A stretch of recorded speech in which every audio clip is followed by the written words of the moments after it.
동무 오늘 본 것은 있게 당의 신임이 필요하지 않나. 수술등 아래에서 메스를 든 제 손이 멈췄습니다.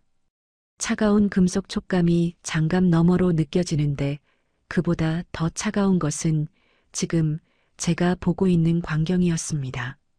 환자의 오른쪽 복부를 열었을 때 그곳에 있어야 할 신장이 없었고 대신 선명한 봉합 흉터만이 남아 있었습니다. 수술실 에어컨 바람이 목덜미를 스치는데도 등줄기에서 땀이 흘러내렸습니다. 심장이 갈비뼈를 두드리는 소리가 귓가에서 쿵쾅거렸고 입안에서는 쓴맛이 올라왔습니다. 환자의 차트에는 이름이 없었습니다. 21호 숫자만 적혀 있었습니다. 총상으로 복부가 관통된 40대 남성이었는데 간과 위장을 봉합하다가 발견한 것이었습니다. 이 사람은 얼마 전에 신장 적출 수술을 받았고 그 상처가 아물기도 전에 총에 맞았습니다. 왜 이런 환자를 제가 새벽에 급히 수술해야 했는지, 왜 이 사람에게는 이름 대신 숫자만 적혀 있는지, 왜 수술실 밖에는 보이부 요원들이 즐비하게 서 있는지 저는 그 순간 알아서는 안 될 것을 알아버렸습니다. 손에 든 메스가 떨렸고 호흡기 소리만이 규칙적으로 수술실을 채웠습니다. 원장이 제 어깨 너머로 말했습니다. 강 과장, 본 것은 있게. 그의 목소리는 낮았지만 분명했습니다. 자네 딸이 내년에 김일성 종합대학 가려면 당의 신임이 필요하지 않나? 그 이야기를 지금부터 들려드리겠습니다. 혹시 시간이 되신다면 구독 버튼을 눌러주시면 감사하겠고요. 좋아요도 남겨주시면 큰 힘이 됩니다. 그리고 지금 이 사연을 어느 지역에서 듣고 계신지 댓글로 남겨주시면 여러분께 따뜻한 인사를 전하고 싶습니다. 2019년 11월 어느 날 새벽 2시였습니다. 전화벨 소리에 잠에서 깼을 때 저는 무슨 일인가 싶어 황급히 수화기를 들었습니다. 아내 선희가 옆에서 뒤척이는 소리가 들렸고 창밖은 칠흑같이 어두웠습니다. 강 과장, 지금 즉시 병원으로 오게. 특별수술이네. 원장 리철수의 목소리였습니다. 평소와 달리 차갑고 급박했습니다. 저는 20해 동안 조선인민군 4.25 병원에서 외과 과장으로 일했지만 이런 시간에 호출받기는 처음이었습니다. 무슨 환자입니까? 원장 동지. 오면 알게 될 걸세. 서두르게. 전화가 끊겼습니다. 아내가 물었습니다. 동무 무슨 일이에요? 특별수술이래요. 금방 다녀올게요. 옷을 입는 제 손이 떨렸는데 그게 추위 때문인지 불안 때문인지 알 수 없었습니다. 평양의 11월 새벽은 뼈를 애는 듯 차가웠고 거리는 텅 비어 있었습니다. 병원까지 가는 20분 동안 제 머릿속에서는 온갖 생각이 스쳐 지나갔습니다. 특별수술이라니 누가 다친 걸까요? 혹시 군부 고위층 누군가가 사고라도 당한 걸까요? 병원에 도착했을 때 정문은 평소보다 경비가 삼엄했습니다. 보이부 요원 2명이 제 신분증을 확인했고 그제야 안으로 들여보냈습니다. 복도를 걸어가는데 형광등 불빛이 유난히 창백하게 느껴졌습니다. 지하 3층으로 내려가는 계단 앞에 또 다른 요원들이 서 있었습니다. 강 과장입니까? 네, 그렇습니다. 신분증 다시 한번 보겠습니다. 신분증을 건네자 요원은 무전기로 누군가에게 보고했습니다. 잠시 후 통과 허가가 떨어졌고 저는 지하로 내려갔습니다. 특별수술실은 지하 3층에 있었는데 평소에는 거의 쓰지 않는 곳이었습니다. 최고 등급 환자만 이곳에서 치료받았습니다. 수술실 앞에 원장이 서 있었습니다. 원장은 인민군 중장 계급을 달고 있었고 이 병원의 모든 것을 결정하는 사람이었습니다. 그의 얼굴은 굳어 있었습니다. 왔군, 강 과장. 들어가세. 수술실 문을 열자 이미 마취과 의사와 간호사들이 대기하고 있었습니다. 들것 위에는 환자가 누워 있었는데 40대 초반으로 보이는 남성이었습니다. 복부에서 피가 흘렀고 얼굴은 창백했습니다. 급히 차트를 집어들었습니다. 환자 명단에는 이름이 없었습니다. 대신 21호라고만 적혀 있었습니다. 원장 동지, 이 환자는 질문하지 말고 수술만 하게. 총상이네. 복부 관통상, 총상. 저는 더 이상 묻지 않았습니다. 물어서는 안 된다는 걸 본능적으로 알았습니다. 수술복으로 갈아입고 손을 소독했습니다. 차가운 소독액이 손등을 타고 흘렀고 그 차가움이 정신을 맑게 해주었습니다. 수술이 시작됐습니다. 복부를 열자 간이 파열돼 있었고 위장에도 구멍이 뚫려 있었습니다. 출혈이 심했습니다. 저는 재빨리 지혈하고 손상된 부위를 봉합하기 시작했습니다. 평소처럼 손이 움직였고 메스는 정확한 궤적을 그렸습니다. 그런데 간을 봉합하던 중 이상한 점을 발견했습니다. 환자의 오른쪽 복부, 그러니까 신장이 있어야 할 자리가 비어 있었습니다. 신장이 없었습니다. 저는 손을 멈추고 그 부위를 자세히 살폈습니다. 수술 흉터가 선명했습니다. 봉합사가 아직 녹지 않은 걸 보니 최근에 적출된 것 같았습니다. 심장이 빠르게 뛰기 시작했습니다. 왜 이 사람은 신장이 하나밖에 없을까요? 신장 적출 수술을 받은 지 얼마 되지 않았는데 왜 총에 맞았을까요? 그리고 왜 이 사람에게는 이름이 없을까요? 저는 천천히 고개를 들어 원장을 쳐다봤습니다. 원장은 수술실 유리창 너머에서 저를 지켜보고 있었습니다. 우리 눈이 마주쳤을 때 원장의 표정은 차갑게 굳어 있었습니다. 수술을 마치고 장갑을 벗었을 때 원장이 수술실 안으로 들어왔습니다. 다른 의료진들에게 나가라는 손짓을 했고 수술실에는 저와 원장만 남았습니다. 형광등 불빛 아래에서 원장의 얼굴에는 그림자가 짙게 드리워져 있었습니다. 강 과장, 오늘 본 것은 있게. 원장의 목소리는 낮게 깔렸습니다. 환자의 신장 말입니다. 그건 자네가 알아야 할 일이 아니네. 하지만 원장 동지, 강 과장. 원장이 제 어깨에 손을 얹었습니다. 그 손의 무게가 묵직했습니다. 자네 딸이 유진이라고 했나? 내년이면 대학까지 김일성 종합대학 의예과에 지원한다고 들었네. 좋은 선택이야. 하지만 그러려면 당의 신임이 필요하지 않나?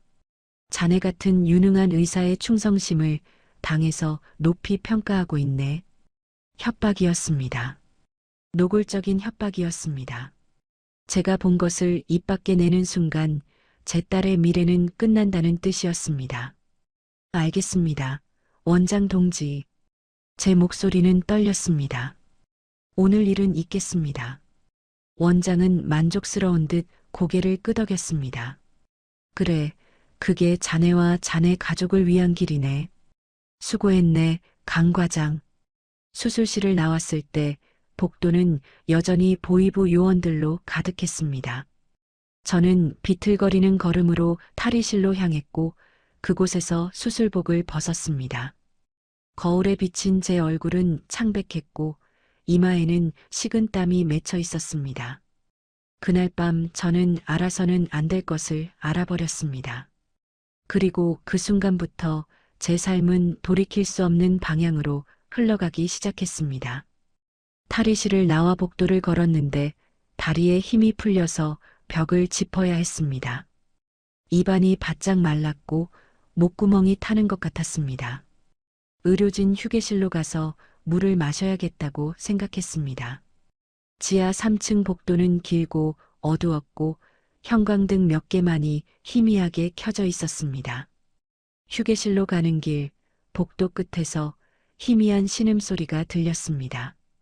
처음에는 환기구에서 나는 소리인가 싶었는데 몇 걸음 더 가자 분명해졌습니다. 사람의 신음이었습니다. 저는 걸음을 멈추고 귀를 기울였습니다. 소리는 복도 끝 특별병동에서 나고 있었습니다. 특별병동. 그곳은 제가 20년 동안 이 병원에서 일하는 동안 단 한 번도 들어가 본 적이 없는 곳이었습니다. 원장이 직접 관리하는 구역이라고만 들었고, 의료진들 사이에서는 절대 가까이 가지 말라는 암묵적인 규칙이 있었습니다. 궁금해하지도 말고 묻지도 말라는 것이었습니다. 하지만 지금은 새벽 3시가 넘은 시각이었고 복도에는 아무도 없었습니다. 아까 수술실 밖을 지키던 보이부 요원들도 이미 철수한 것 같았습니다. 저는 주변을 살폈습니다. 정말 아무도 없었습니다. 발걸음이 저절로 그쪽으로 향했습니다. 심장이 빠르게 뛰었고 손바닥에 땀이 났습니다. 특별병동 문 옆 작은 창문으로 안을 들여다볼 수 있었습니다. 저는 숨을 죽이고 조심스럽게 창문 가장자리에 얼굴을 가까이 댔습니다. 희미한 조명 아래 5개의 침대가 보였습니다. 각 침대마다 사람이 누워 있었는데 모두 수척하고 창백했습니다. 한 사람은 30대로 보였고 다른 이들은 40대에서 50대 정도 되어 보였습니다. 그들의 복부에는 모두 붕대가 감겨 있었습니다. 아까 제가 수술한 21호 환자와 똑같은 위치였습니다. 오른쪽 복부, 신장이 있는 자리였습니다. 저는 손으로 입을 막았습니다. 그들 모두 신장 적출 수술을 받은 것이었습니다. 더 충격적인 것은 그 다음이었습니다. 가장 가까운 침대의 환자 팔뚝에 검은 잉크로 숫자가 새겨져 있었습니다. 18호. 그 옆 침대 환자는 19호. 그 다음은 20호였습니다. 숫자로 표시된 사람들이었습니다. 이름이 없는 사람들이었습니다. 19호 환자가 신음하며 몸을 뒤척였습니다. 그가 천천히 고개를 돌렸고 그의 시선이 창문 쪽으로 향했습니다. 저와 눈이 마주쳤습니다. 그의 눈빛을 저는 평생 잊을 수 없을 것 같습니다. 공허했습니다. 살아있지만 이미 죽은 사람의 눈이었습니다. 그는 저를 보고 있었지만 아무 반응도 하지 않았습니다. 도움을 청하지도 않았고 놀라지도 않았습니다. 그저 텅 빈 눈으로 저를 바라볼 뿐이었습니다. 제 입술이 떨렸습니다. 무언가 말을 해야 할 것 같았지만 아무 소리도 나오지 않았습니다. 그리고 그때였습니다. 복도 저편에서 발소리가 들렸습니다. 2사람, 아니 3사람 정도의 발소리였고 군화 소리가 바닥을 쿵쿵 울렸습니다. 보이부 요원들이었습니다. 제 심장이 멎는 것 같았습니다. 발각되면 안 됐습니다. 여기서 제가 들여다보고 있는 걸 들키면 어떻게 될지 불을 보듯 뻔했습니다. 저는 황급히 몸을 낮추고 복도 모퉁이 그늘 속으로 숨었습니다. 등을 벽에 바짝 붙이고 숨을 참았습니다. 발소리가 점점 가까워졌습니다. 복도 모퉁이를 돌아 특별병동 쪽으로 다가왔습니다. 21호는 수술 잘 끝났나? 한 요원이 물었습니다. 그렇다던데. 강 과장이 수술했다고 들었어. 다른 요원이 대답했습니다. 원장 동지께서 입단속 시켰겠지. 강 과장은 똑똑한 사람이니까 알아서 할 거야. 그래도 조심해야지. 이번 건은 워낙 민감한 사안이라서. 발소리가 특별병동 앞에서 멈췄습니다. 저는 숨을 멈추고 눈을 감았습니다. 심장이 귓가에서 쿵쿵거리는 소리가 요원들에게 들릴 것만 같았습니다. 등에서 땀이 흘러내렸고 다리가 후들거렸지만 움직일 수 없었습니다. 안은 다 확인했나? 네, 이상 없습니다. 환자들 모두 안정적입니다. 그럼 됐어. 올라가자. 발소리가 다시 멀어졌습니다. 계단 쪽으로 향하는 소리였습니다. 저는 그제야 숨을 내쉬었습니다. 온몸에 힘이 풀렸고 그 자리에 주저앉고 싶었지만 참았습니다. 아직 안전하지 않았습니다. 몇 분을 그대로 있다가 조심스럽게 몸을 일으켰습니다. 다리가 떨렸지만 휴게실까지 가야 했습니다. 복도를 따라 천천히 걸었고 뒤를 몇 번이나 돌아봤습니다. 다행히 아무도 없었습니다. 휴게실 문을 열고 들어가 불을 켰습니다. 낡은 소파와 작은 냉장고가 있는 좁은 공간이었습니다. 저는 냉장고에서 생수병을 꺼내 뚜껑을 열었습니다. 손이 너무 떨려서 물이 흘렀습니다. 병을 입에 대고 물을 마셨지만 목구멍으로 넘어가지 않았습니다. 계속 19호의 눈빛이 떠올랐습니다. 그 공허한 눈빛이 제 뇌리에 박혀서 지워지지 않았습니다. 그리고 그들의 팔뚝에 새겨진 숫자들이 보였습니다. 18호, 19호, 20호, 그리고 오늘 제가 수술한 21호까지. 저는 소파에 주저앉았습니다. 손으로 얼굴을 감쌌습니다. 20년 동안 이 병원에서 일하며 저는 많은 것을 봤습니다. 권력자들의 특혜를 받고 부정부패를 받고 불공평한 의료 체계를 봤습니다. 하지만 오늘 밤 본 것은 차원이 달랐습니다. 이곳은 병원이 아니었습니다. 사람을 치료하는 곳이 아니라 사람을 부품처럼 다루는 곳이었습니다. 숫자로 표시하고 필요한 장기를 적출하는 곳이었습니다. 그리고 저는 그 시스템의 일부였습니다. 오늘 밤 21호를 수술한 것처럼 말입니다. 생수병을 들고 다시 한번 물을 마시려 했지만 여전히 넘어가지 않았습니다. 목이 메었고 가슴이 답답했습니다. 창밖을 보니 하늘이 조금씩 밝아오고 있었습니다. 새벽 4시가 넘은 것 같았습니다. 저는 일어나 휴게실을 나왔습니다. 계단을 올라 1층으로 갔고 현관을 나섰습니다. 차가운 새벽 공기가 얼굴을 때렸지만 정신이 맑아지지 않았습니다. 병원 정문을 나와 주차장으로 걸어가는데 다리가 무거웠습니다. 차에 올라타 시동을 걸었습니다. 핸들을 잡은 손이 떨렸습니다. 백미러로 병원 건물을 봤습니다. 저 안에 지금도 그들이 누워 있을 것이었습니다. 숫자로만 불리는 사람들이, 이름을 빼앗긴 사람들이, 신장을 빼앗긴 사람들이 말입니다. 집으로 가는 길에 저는 계속 생각했습니다. 왜 그들은 거기 있는 것일까요? 누가 그들을 거기 보낸 것일까요? 적출된 장기는 어디로 가는 것일까요? 그리고 저는 이제 어떻게 해야 하는 것일까요? 대답은 없었습니다. 다만 한 가지는 분명했습니다. 오늘 밤부터 저는 더 이상 예전의 강민철이 아니었습니다. 알아서는 안 될 것을 알아버린 사람, 침묵해야만 살 수 있는 사람이 되어버렸습니다. 집 앞에 차를 세웠을 때 하늘이 완전히 밝아 있었습니다. 평양의 아침이 시작되고 있었습니다. 하지만 제게는 그 아침이 어둠보다 더 무겁게 느껴졌습니다. 현관문을 열고 들어갔을 때 아내 선희가 부엌에서 아침을 준비하고 있었습니다. 김치찌개 끓는 냄새가 났고 밥솥에서 김이 올라왔습니다. 선희는 제 얼굴을 보더니 놀란 표정을 지었습니다. 동무 얼굴이 왜 그래요? 많이 힘들었어요? 저는 억지로 미소를 지었습니다. 괜찮아요. 수술이 좀 어려웠어요. 씻고 오세요. 밥 차려놓을게요. 욕실에 들어가 거울을 봤습니다. 제 얼굴은 핏기가 없었고 눈 밑에는 다크서클이 짙게 드리워져 있었습니다. 찬물로 얼굴을 씻었지만 머릿속은 여전히 혼란스러웠습니다. 19호의 눈빛이 계속 떠올랐고 그들의 팔뚝에 새겨진 숫자들이 보였습니다. 식탁에 앉아 밥을 먹었지만 목구멍으로 넘어가지 않았습니다. 선희가 걱정스러운 눈으로 저를 쳐다봤습니다. 동무, 정말 괜찮아요?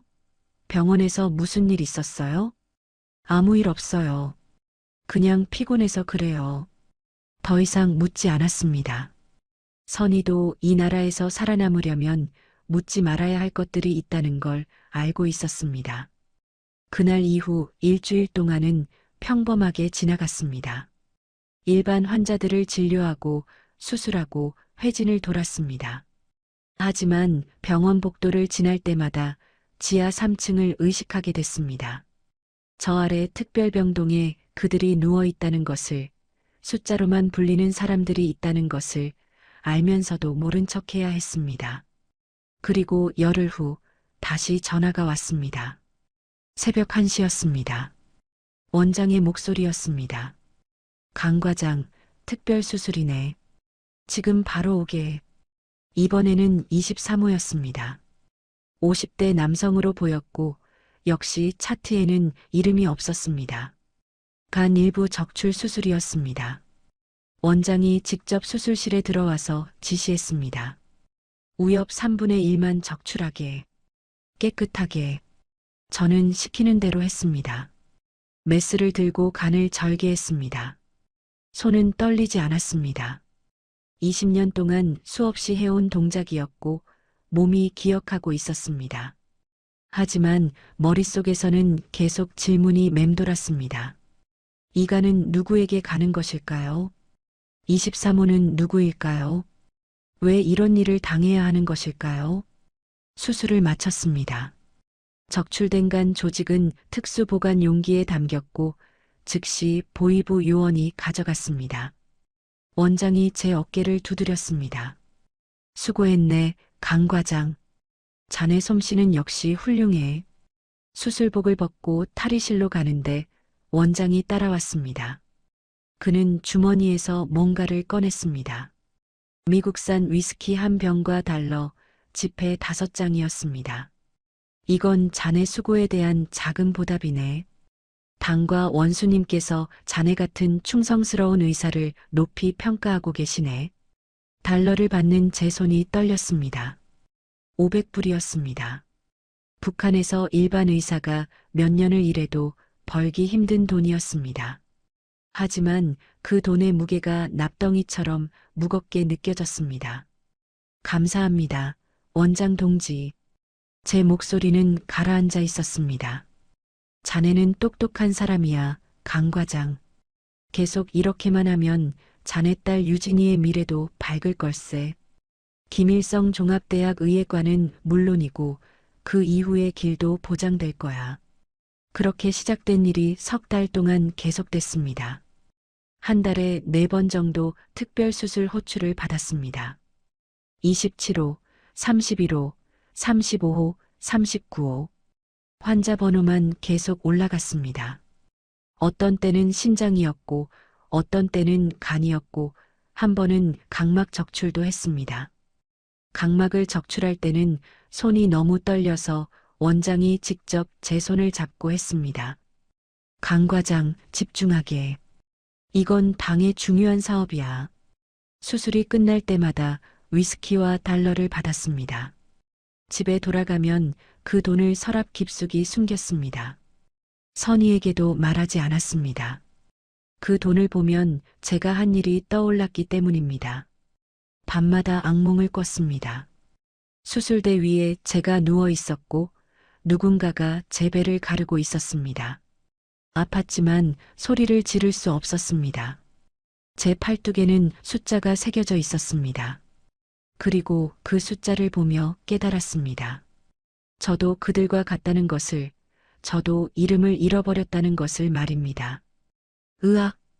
비명을 지르며 깼습니다. 온몸이 땀에 젖어 있었고 심장이 미친 듯이 뛰었습니다. 선희가 잠에서 깨어 저를 흔들었습니다. 동무, 또 악몽 꿨어요? 요즘 매일 밤 그러네요. 괜찮아요. 다시 자요. 하지만 다시 잘 수 없었습니다. 눈을 감으면 수술대 위에 사람들이 보였습니다. 23호가 저를 쳐다봤습니다. 27호가 손을 뻗었습니다. 31호가 입을 열었습니다. 왜 우릴 죽이느냐고 물었습니다. 저는 일어나 거실로 나왔습니다. 창밖을 봤습니다. 평양의 밤은 고요했습니다.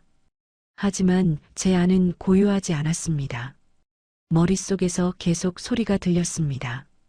환자들의 신음소리가, 메스가 살을 가르는 소리가, 적출된 장기가 용기에 담기는 소리가 들렸습니다. 3월이 되었을 때 저는 많이 수척해져 있었습니다. 밤에 잠을 제대로 자지 못했고 식욕도 없었습니다. 선희가 계속 걱정했습니다. 동무, 병원 일이 너무 힘든 거 아니에요? 요즘 너무 안 좋아 보여요. 괜찮아요. 곧 나아질 거예요. 하지만 나아지지 않았습니다. 오히려 더 나빠졌습니다. 어느 날 일반 환자를 수술하다가 순간적으로 멍해졌습니다. 환자의 복부를 열었는데 갑자기 그 환자가 35호로 보였습니다. 손이 떨렸고 메스를 떨어뜨릴 뻔했습니다. 강 과장님 괜찮으세요? 옆에 있던 간호사가 물었습니다. 네, 괜찮습니다. 억지로 정신을 차리고 수술을 마쳤습니다. 하지만 그날 이후 저는 알았습니다. 제가 무너지고 있다는 것을, 이대로 가다간 정말 미쳐버릴 것이라는 것을 말입니다. 저녁에 집에 돌아왔을 때 선희가 저를 식탁에 앉혔습니다. 딸 유진이는 방에서 공부하고 있었고 거실에는 저희 둘만 있었습니다. 동무, 솔직하게 말해요. 무슨 일이에요? 선희의 목소리는 단호했습니다. 당신 20년 동안 봐왔어요. 지금 당신 상태가 정상이 아니에요. 병원에서 무슨 일 있는 거 맞죠? 저는 선희의 눈을 쳐다봤습니다. 그 눈에는 걱정과 두려움이 섞여 있었습니다. 말해야 할까요? 아내에게라도 이 짐을 나눠야 할까요? 하지만 말하는 순간 선희도 위험해질 것이었습니다. 아는 것 자체가 죄가 되는 세상이었습니다. 여보, 저는 처음으로 아내를 그렇게 불렀습니다. 평소에는 동무라고 불렀는데 그날은 다른 말이 필요했습니다. 미안해요. 말할 수 없어요. 하지만 곧 괜찮아질 거예요. 선희의 눈에 눈물이 고였습니다. 당신이 위험한 거예요? 우리가 위험한 거예요? 아니에요. 제가 조심하면 괜찮아요. 하지만 그건 거짓말이었습니다. 우리는 이미 위험했습니다. 제가 알아버린 것들 때문에, 제가 한 일들 때문에 우리는 이미 그 시스템의 일부가 되어버렸습니다. 그리고 그 시스템에서 벗어날 방법은 없어 보였습니다. 그날 밤 저는 서랍에 숨겨둔 달러를 꺼내봤습니다. 석 달 동안 모은 돈이 6,000불이 넘었습니다. 피로 물든 돈이었습니다. 제 손은 떨렸고 그 돈을 다시 서랍에 넣었습니다. 창밖을 보니 달이 떠 있었습니다. 그 달은 차갑고 창백했습니다. 마치 수술대 위 조명등처럼 말입니다. 그렇게 석 달이 더 흘렀습니다. 특별 수술은 계속됐고 저는 계속 그 일을 했습니다. 할 수밖에 없었습니다. 거부하는 순간 제 가족이 위험해질 것이었고 특히 유진이가 위험해질 것이었습니다. 저는 매일 아침 딸의 얼굴을 보며 다짐했습니다. 이 아이만큼은 지켜야 한다고, 이 아이만큼은 안전해야 한다고 말입니다. 2020년 2월 어느 목요일 오후였습니다. 진료실에서 환자를 보고 있는데 간호사가 급히 들어왔습니다. 얼굴이 창백했고 숨이 가빠 보였습니다. 과장님, 큰일 났어요. 무슨 일인데요? 유진이가 학교에서 쓰러졌대요. 지금 응급실로 실려왔어요. 심장이 내려앉았습니다. 유진이가 쓰러졌다고요. 저는 즉시 진료를 중단하고 응급실로 뛰어갔습니다. 복도를 달리는 동안 온갖 생각이 머릿속을 스쳐 지나갔습니다. 무슨 일이 생긴 걸까요? 큰 병은 아니겠죠. 응급실 침대에 유진이가 누워 있었습니다. 얼굴이 창백하고 이마에 땀이 맺혀 있었습니다. 옆에서 선희가 딸의 손을 잡고 있었고 눈이 빨갛게 부어 있었습니다. 아빠, 유진이가 힘없는 목소리로 저를 불렀습니다. 배가 너무 아파요. 그리고 열이 나요.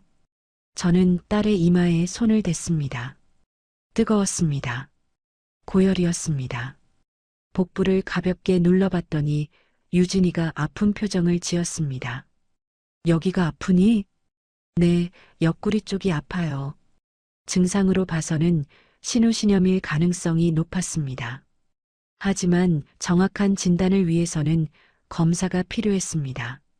저는 응급실 담당 의사에게 지시했습니다. 혈액 검사하고 소변 검사하세요. CT도 찍어야 할 것 같아요.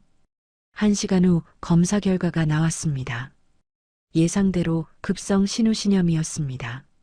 신장에 염증이 생긴 것이었지만 심각한 상태는 아니었습니다. 항생제 치료면 충분했습니다. 저는 안도의 한숨을 쉬었습니다. 여보, 큰 병은 아니에요. 신우신염이에요. 일주일 정도 항생제 맞으면 나을 거예요. 선희가 가슴을 쓸어내렸습니다. 정말 다행이네요. 얼마나 놀랐는지 몰라요. 저는 유진이를 입원실로 옮기도록 지시했습니다. 3층 일반 병동이었고 창가 쪽 침대였습니다. 유진이를 침대에 눕히고 링거를 꽂았습니다. 딸의 손을 잡았더니 여전히 뜨거웠지만 조금 전보다는 나아 보였습니다. 유진아, 아빠가 잘 치료해 줄게. 걱정하지 마. 네, 아빠. 유진이가 눈을 감았습니다. 열 때문에 피곤한 것 같았습니다. 저는 선희에게 말했습니다. 여보, 제가 차트 정리하고 올게요. 여기서 유진이 좀 봐주세요. 진료실로 돌아와 유진이의 차트를 작성했습니다. 검사 결과를 꼼꼼히 기록했고 치료 계획을 세웠습니다. 신장 기능 수치도 확인했는데 모두 정상이었습니다. 오히려 15세 치고는 아주 건강한 편이었습니다. 그때 진료실 문이 열렸습니다. 원장 리철수였습니다. 그는 평소와 달리 밝은 표정으로 들어왔습니다. 강 과장, 따님이 아프다던데 괜찮나? 네, 원장 동지. 신우신염입니다. 큰 병은 아니에요. 그래, 다행이군. 차트 좀 볼 수 있나? 저는 유진이의 차트를 원장에게 건넸습니다. 왜 원장이 직접 와서 유진이의 차트를 보려고 하는지 이상했지만 거부할 수 없었습니다. 원장은 차트를 천천히 넘겼습니다.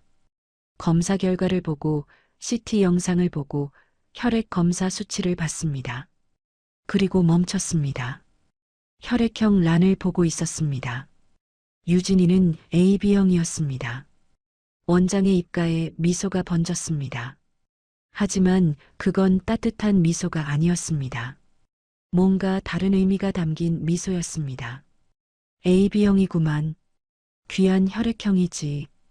원장이 말했습니다. 제 등골이 서늘해졌습니다. 네, 그렇습니다. 신장 기능도 아주 좋아.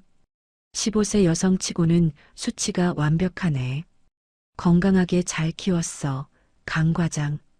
원장은 계속 차트를 보고 있었습니다. CT 영상을 유심히 들여다봤습니다. 신장 크기를 확인하는 것 같았습니다. 제 심장이 빠르게 뛰기 시작했습니다. 이건 단순히 환자를 보는 의사의 눈이 아니었습니다. 뭔가 다른 것을 보고 있었습니다. 원장 동지, 무슨 문제라도 있습니까? 제 목소리가 떨렸습니다. 문제? 아니, 전혀 없네. 오히려 아주 좋아. 원장이 차트를 덮고 저를 쳐다봤습니다. 그의 눈빛이 차갑게 빛났습니다. 강 과장, 자네 딸이 정말 건강하니 다행이야. 특히 신장 기능이 완벽하네. 요즘 젊고 건강한 AB형 공여자를 찾기가 얼마나 힘든지 아나? 공여자. 그 단어가 귓가에서 울렸습니다. 온몸에 피가 얼어붙는 것 같았습니다. 원장이 유진이를 공여자로 보고 있었습니다. 장기 적출 대상으로 보고 있었습니다. 원장 동지, 무슨 말씀이십니까? 제 목소리는 떨리고 있었지만 최대한 침착하게 유지하려 했습니다. 그냥 하는 소리야, 강 과장. 의학적인 관찰일 뿐이지. 원장이 제 어깨에 손을 올렸습니다. 그 손의 무게가 납덩이처럼 무겁게 느껴졌습니다. 하지만 말이야, 자네도 알다시피 우리 병원에는 중요한 환자들이 많지. 고위 간부들, 장군들 말이야. 그분들 중에는 장기 이식이 필요한 분들도 계시고, 특히 AB형 신장을 찾는 분이 계시는데 젊고 건강한 공여자가 없어서 애를 먹고 있네. 제 손이 떨렸습니다. 주먹을 꽉 쥐어 떨림을 숨겼습니다. 원장 동지, 유진이는 아직 15입니다. 학생이고요. 물론이지, 물론이야. 원장이 웃었습니다. 지금 당장 무슨 일이 생긴다는 게 아니네. 강 과장, 자네가 오해하는 것 같군. 난 그저 의학적으로 관찰한 걸 말한 것뿐이야. 자네 딸이 건강하다는 뜻이지. 하지만 그의 눈빛은 다른 것을 말하고 있었습니다. 경고였습니다. 협박이었습니다. 다만 말이야, 강 과장. 원장의 목소리가 낮아졌습니다. 자네가 계속 당에 충성하고 협조적이라면 따님에게는 아무 일도 없을 걸세. 김일성 종합대학도 무사히 들어갈 것이고 졸업 후에도 좋은 자리를 보장받을 거야. 하지만 만약 자네가 당과 원수님께 불충한다면 자네도 알지 않나? 이 나라에서 배신자의 가족이 어떻게 되는지 말이야. 제 입술이 바짝 말랐습니다. 목구멍이 조여왔습니다. 원장은 노골적으로 유진이를 인질로 삼고 있었습니다. 제가 계속 특별 수술에 협조하지 않으면 유진이를 수술대에 올릴 수도 있다는 뜻이었습니다. 원장 동지, 저는 언제나 당에 충성해 왔습니다. 제 목소리는 겨우 나왔습니다. 그래, 알고 있네. 그래서 자네를 믿는 거야. 계속 그렇게만 해주게. 그럼 자네 가족은 안전할 걸세. 원장이 차트를 제게 돌려주고 진료실을 나갔습니다. 문이 닫히는 소리가 유난히 크게 들렸습니다. 저는 그 자리에 얼어붙은 채 서 있었습니다. 손에 든 차트가 떨렸고 종이가 바스락거리는 소리가 났습니다. 유진이가 표적이 됐습니다. 제 딸이, 제가 목숨보다 소중히 여기는 딸이 이제 그들의 재고 목록에 올라간 것이었습니다.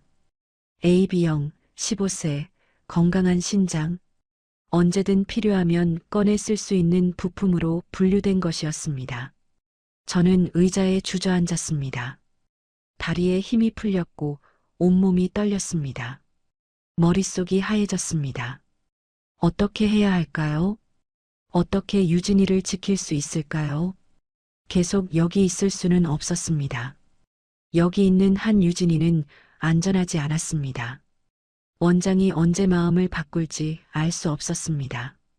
어느 날 갑자기 고위 간부가 AB형 신장이 필요하다고 하면 그날 유진이는 수술대에 오를 것이었습니다. 나가야 했습니다. 이 지옥에서, 이 나라에서 벗어나야 했습니다. 그게 죽음을 의미하더라도 말입니다. 탈북은 실패하면 공개 처형감이었습니다. 성공하더라도 중국에서 잡혀 송환되면 끝이었습니다. 하지만 여기 남아있는 것보다는 나았습니다. 저는 결심했습니다. 유진이를 지키기 위해서라면, 아내와 딸을 안전하게 하기 위해서라면 무엇이든 하겠다고 말입니다. 창밖을 봤습니다. 평양의 하늘이 보였습니다. 회색빛 하늘이었습니다. 저 하늘 너머 어딘가에 자유가 있을 것이었습니다.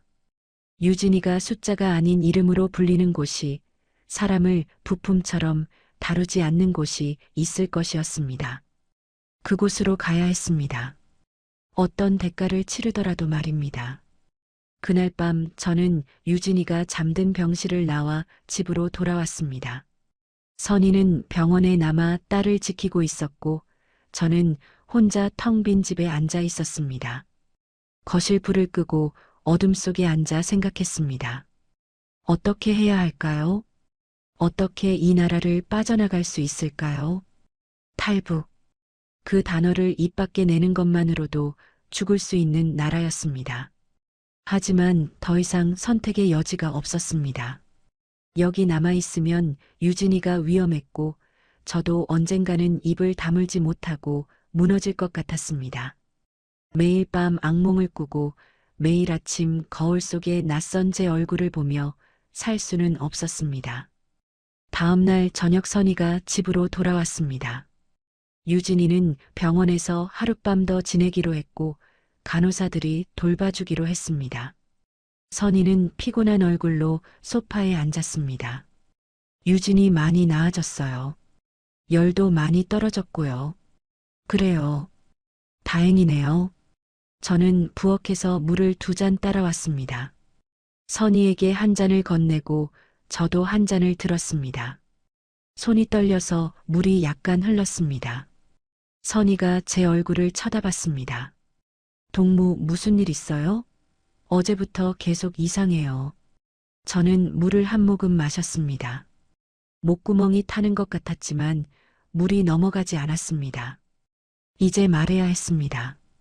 더 이상 숨길 수 없었습니다. 여보, 저는 선희를 그렇게 불렀습니다. 평소의 동무가 아니라 여보라고 불렀습니다. 선희의 눈이 커졌습니다. 제가 그렇게 부르는 건 뭔가 중대한 일이 있을 때뿐이었으니까요. 우리 여기서 나가야 해요. 선희의 얼굴이 창백해졌습니다. 무슨 소리예요? 나간다니 어디로요? 이 나라에서요. 탈북해야 해요. 물잔이 선희의 손에서 떨어질 뻔했습니다. 선희는 급히 물잔을 탁자에 내려놓고 저를 쳐다봤습니다. 눈에 공포가 가득했습니다. 동무, 정신이 있어요? 탈북이요? 그게 무슨 소리예요? 잡히면 우리 모두 죽어요. 유진이까지 다 죽는다고요. 알아요. 하지만 여기 있어도 유진이는 죽을 수 있어요. 저는 떨리는 목소리로 모든 것을 털어놨습니다. 새벽에 받은 특별수술 호출을, 숫자로만 불리는 환자들을, 강제장기 적출을, 특별병동의 사람들을, 그리고 어제 원장이 유진이의 차트를 보며 한 말을 모두 말했습니다. 원장이 유진이를 공여자 목록에 올렸어요. AB형이고 신장이 건강하다면서요. 지금 당장은 아니어도 언젠가 누군가 AB형 신장이 필요하면 유진이를 데려갈 거예요. 선희의 입술이 파랗게 질렸습니다. 손으로 입을 막았고 눈에서 눈물이 흘러내렸습니다. 그럴 리가 없어요. 그럴 리가요. 유진이는 우리 딸인데 어떻게 그럴 수가 있어요. 이 나라에서는 가능해요. 당을 위해서라면 뭐든 희생할 수 있다고 배웠잖아요. 유진이도 예외가 아니에요. 선희가 소파에서 일어나 거실을 왔다 갔다 했습니다.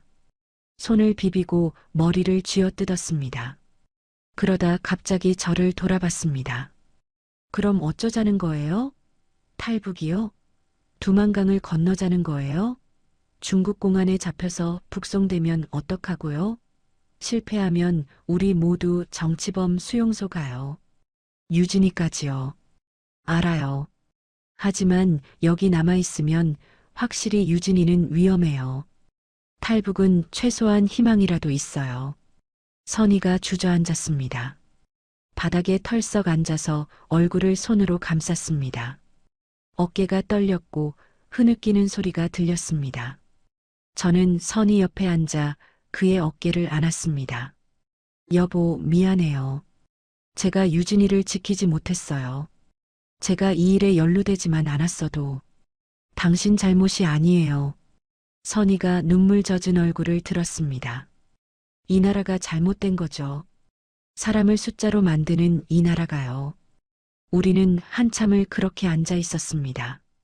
말없이 서로를 안고 두려움과 절망 속에서 말입니다. 시계 초침 소리만이 거실을 채웠습니다.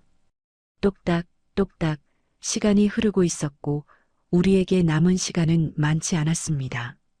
한참 후 선희가 물었습니다. 어떻게 나갈 건데요? 계획이라도 있어요? 브로커를 찾아야 해요. 병원에 한 간호사가 있는데 그 사람 언니가 몇 년 전에 탈북했다고 들었어요. 그 사람한테 물어보려고요. 위험하지 않아요? 밀고 하면 어떡하고요? 믿을 수밖에 없어요. 다른 방법이 없어요. 다음 날 병원에서 저는 그 간호사를 찾았습니다. 김순이라는 40대 여성이었고 수술실에서 오래 일한 사람이었습니다. 저는 그를 한적한 복도 구석으로 불렀습니다. 주변을 살피고 목소리를 낮췄습니다. 김 간호사, 혹시 중국 가는 길 아는 사람 있습니까? 김순희의 얼굴이 굳었습니다. 잠시 저를 쳐다보다가 고개를 저었습니다. 과장님, 무슨 말씀을 하시는 겁니까? 전 그런 거 몰라요. 김 간호사, 제발 도와주세요. 제 딸이 위험해요. 김순희는 주변을 다시 한번 살폈습니다. 복도는 텅 비어 있었습니다. 그가 주머니에서 작은 종이 쪽지를 꺼냈습니다. 이거 제 언니가 주고 간 거예요. 혹시 누가 필요하면 주라고요. 하지만 과장님, 전 아무것도 몰라요. 이 종이도 못 봤어요. 고맙습니다. 정말 고맙습니다. 종이 쪽지에는 전화번호가 적혀 있었습니다. 그리고 한 글자만 쓰여 있었습니다. 브로커의 성인 것 같았습니다. 그날 밤 저는 공중전화에서 그 번호로 전화를 걸었습니다. 집 전화를 쓰면 도청될 수 있었으니까요. 벨이 3번 울리고 남자 목소리가 들렸습니다. 누구요? 최 선생님이십니까? 김순희 간호사가 소개해줬습니다. 잠시 침묵이 흘렀습니다. 내일 저녁 8시에 대동강 성교 밑으로 나오시오. 혼자 오시오. 전화가 끊겼습니다. 저는 수화기를 내려놓고 한숨을 내쉬었습니다. 첫 단계를 넘었습니다. 다음 날 저녁 저는 대동강 성교 밑으로 갔습니다. 어둠이 내려앉은 강변에는 사람이 없었습니다. 멀리서 한 남자가 걸어왔습니다. 50대로 보였고 얼굴에 흉터가 있었습니다. 강민철이요? 네, 맞습니다. 나를 따라오시오. 우리는 강변을 따라 걸었습니다. 아무 말 없이 10분 정도 걸었고 인적이 드문 곳에 도착했습니다. 최 씨가 멈춰서서 저를 쳐다봤습니다. 누가 가려고 하오? 저와 아내, 그리고 15살 딸입니다. 셋이면 돈이 많이 들어요. 인당 미화 3,000불, 총 9,000불이요. 그리고 성공 보장 못해요. 강 건너다 잡히면 그건 당신 책임이요. 알겠습니다. 돈은 준비하겠습니다. 언제 갈 거요? 준비되는 대로요. 얼마나 걸립니까? 최소 석 달은 걸려요. 길을 확보하고 국경 경비 교대 시간 확인하고 날씨 봐야 하니까. 돈 반은 미리 주고 반은 중국 땅 밟으면 주시오. 저는 고개를 끄덕였습니다. 일주일 후에 다시 연락하겠습니다. 그날부터 저는 준비를 시작했습니다. 서랍에 숨겨둔 달러를 꺼냈습니다. 6,000불이 조금 넘었습니다. 3,000불이 부족했습니다. 저는 집에 있던 귀중품을 팔기 시작했습니다. 아내의 금반지, 제 시계, 몇 안 되는 골동품들을 암시장에 내다 팔았습니다.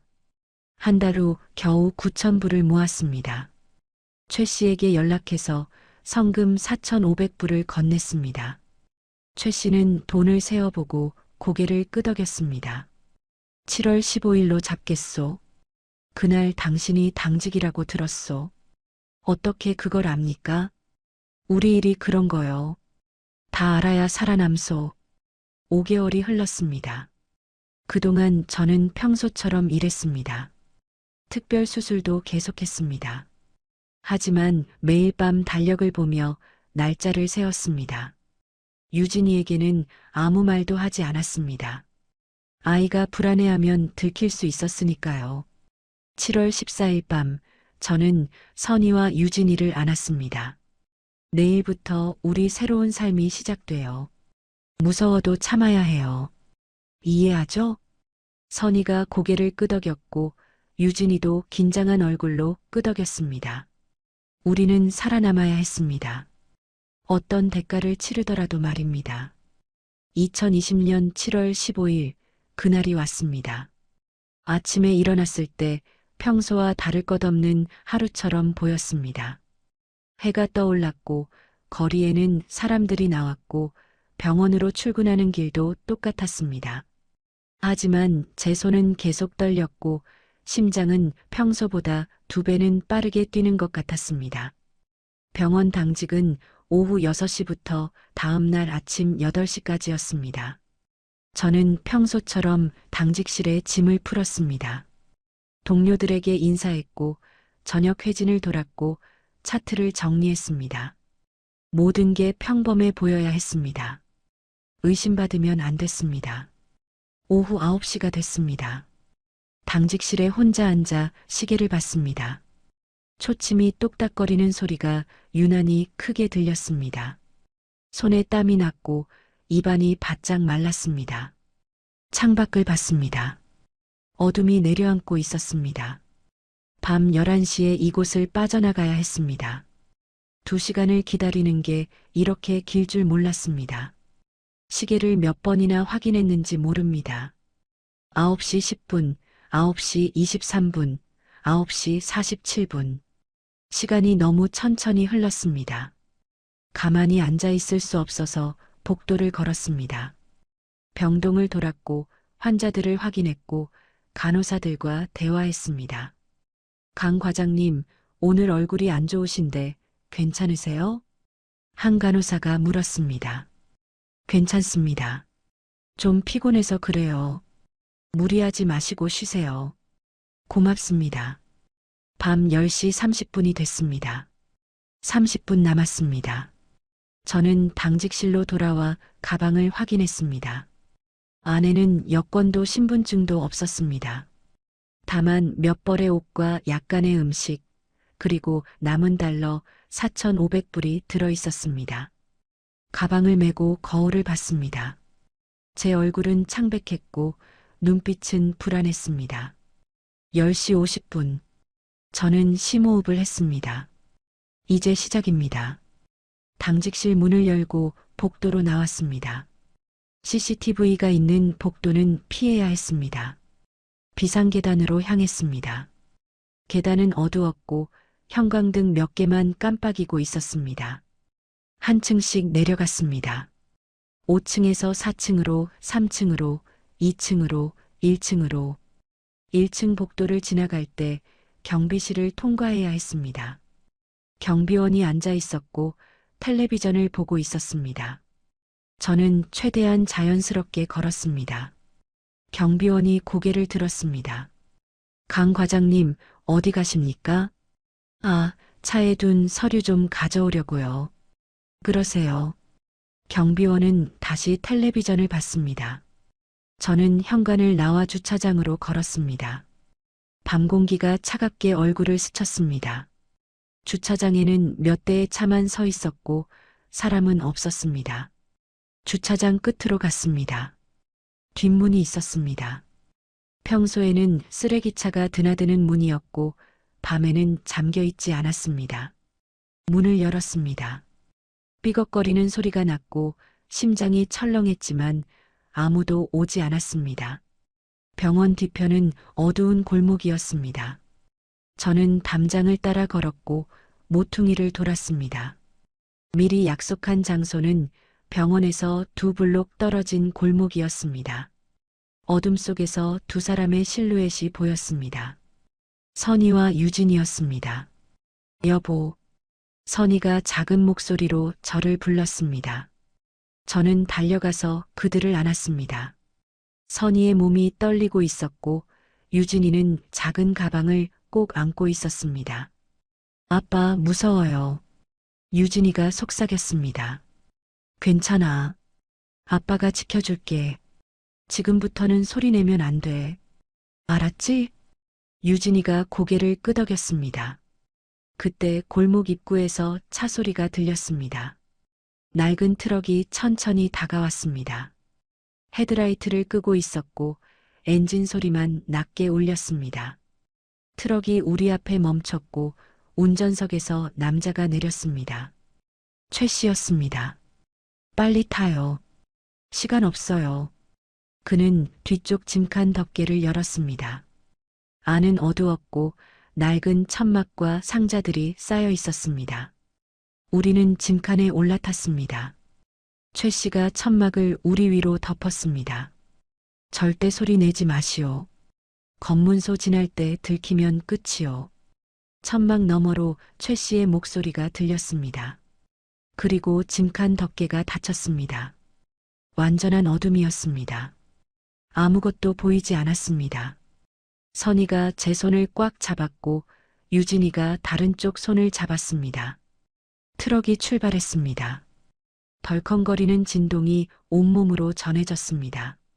좁은 공간에서 몸이 이리저리 흔들렸고 상자가 부딪히는 소리가 났습니다. 숨쉬기가 힘들었습니다. 천막 아래는 공기가 탁했고 더웠습니다. 얼마나 달렸을까요? 30분쯤 지났을 때 트럭이 속도를 줄였습니다. 그리고 멈췄습니다. 밖에서 목소리가 들렸습니다. 신분증 보여주시오. 검문소였습니다. 제 심장이 멎는 줄 알았습니다. 선희의 손에서 땀이 흘렀고 유진이의 숨소리가 빨라졌습니다. 저는 유진이의 입을 살짝 막았습니다. 소리내면 안 됐습니다. 어디 가시오? 함경북도 청진입니다. 물건 배달이요. 최 씨의 목소리는 침착했습니다. 뒤에 뭐 실었소? 농기구하고 비료입니다. 확인하시겠습니까? 잠시 침묵이 흘렀습니다. 저는 숨을 참았습니다. 만약 덮개를 열면 우리는 끝이었습니다. 정치범 수용소행이었습니다. 됐소. 가시오. 트럭이 다시 움직였습니다. 검문소를 통과한 것이었습니다. 저는 그제야 숨을 내쉬었습니다. 온몸에서 힘이 빠졌습니다. 그 후로도 2번의 검문소를 더 통과했습니다. 매번 똑같은 긴장과 공포를 느꼈습니다. 하지만 최 씨는 능숙하게 넘어갔고 우리는 발각되지 않았습니다. 새벽 3시쯤 됐을 때 트럭이 완전히 멈췄습니다. 엔진이 꺼졌고 고요해졌습니다.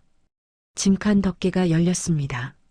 차가운 공기가 밀려 들어왔습니다. 최 씨가 천막을 걷었습니다. 다 왔소. 내리시오.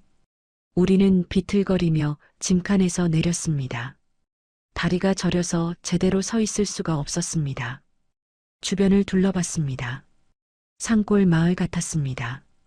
낡은 집 몇 채가 어둠 속에 웅크리고 있었고 멀리서 물소리가 들렸습니다. 저게 두만강이요. 최 씨가 앞을 가리켰습니다.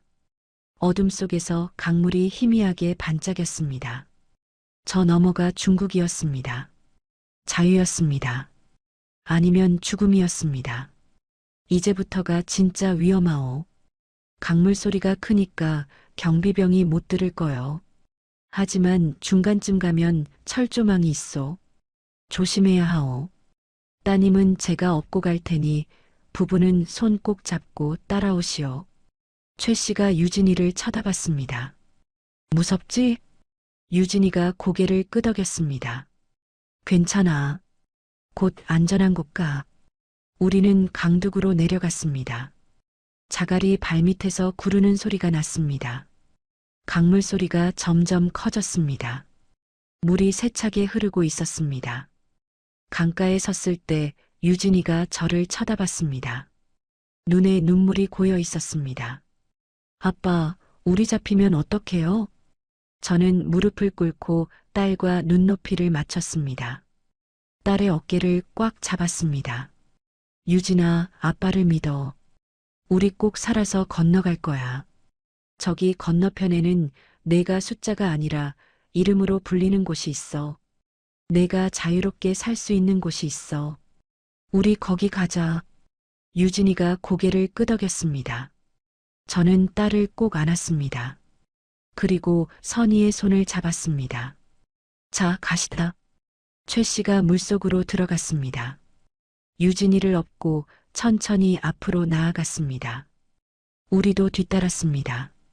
물에 발을 담그는 순간 얼음장처럼 차가운 온기가 온몸을 휘감았습니다. 7월이었지만 강물은 추웠습니다.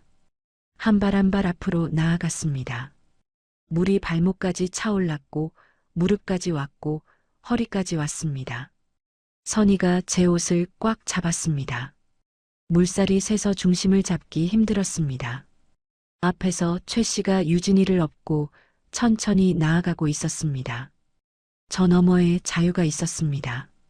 저 너머에 희망이 있었습니다. 우리는 계속 걸었습니다. 생과 사의 경계선을 건너고 있었습니다. 물이 가슴까지 차올랐습니다. 숨쉬기가 힘들었고 차가운 물에 온몸이 얼어붙는 것 같았습니다. 발밑에 자갈이 미끄러웠고 한 발 내디딜 때마다 넘어질 것 같았습니다. 선희가 제 허리띠를 꽉 잡았고 그의 거친 숨소리가 들렸습니다. 앞에서 최 씨가 유진이를 업고 천천히 나아가고 있었습니다. 유진이의 작은 팔이 최 씨의 목을 감고 있었고 딸의 얼굴은 창백하게 보였습니다. 강물 소리가 귓가를 가득 채웠습니다. 싸, 싸, 물이 우리 몸을 밀어내려 했지만 우리는 계속 앞으로 나아갔습니다. 강 중간쯤 왔을 때 최 씨가 멈춰 섰습니다. 손을 들어 우리에게 조용히 하라는 신호를 보냈습니다. 앞쪽을 보니 물속에 철조망이 보였습니다. 녹슨 철망이 강물 위로 튀어나와 있었고 날카로운 가시가 달려 있었습니다. 조심하시오. 천천히 돌아가야 하오. 최 씨가 속삭였습니다. 그는 유진이를 업은 채로 철조망 옆으로 몸을 돌렸습니다. 우리도 따라갔습니다. 철조망이 제 옷을 스쳤고 찢어지는 소리가 났습니다. 선희가 작게 신음했습니다. 돌아보니 그의 팔에서 피가 흘렀습니다. 철조망에 긁힌 것이었습니다. 괜찮아요? 괜찮아요. 계속 가요. 우리는 철조망을 통과했습니다. 이제 강의 절반을 넘어선 것 같았습니다. 중국 쪽 강둑이 조금씩 가까워지고 있었습니다. 심장이 빠르게 뛰었습니다. 조금만 더 가면 됐습니다.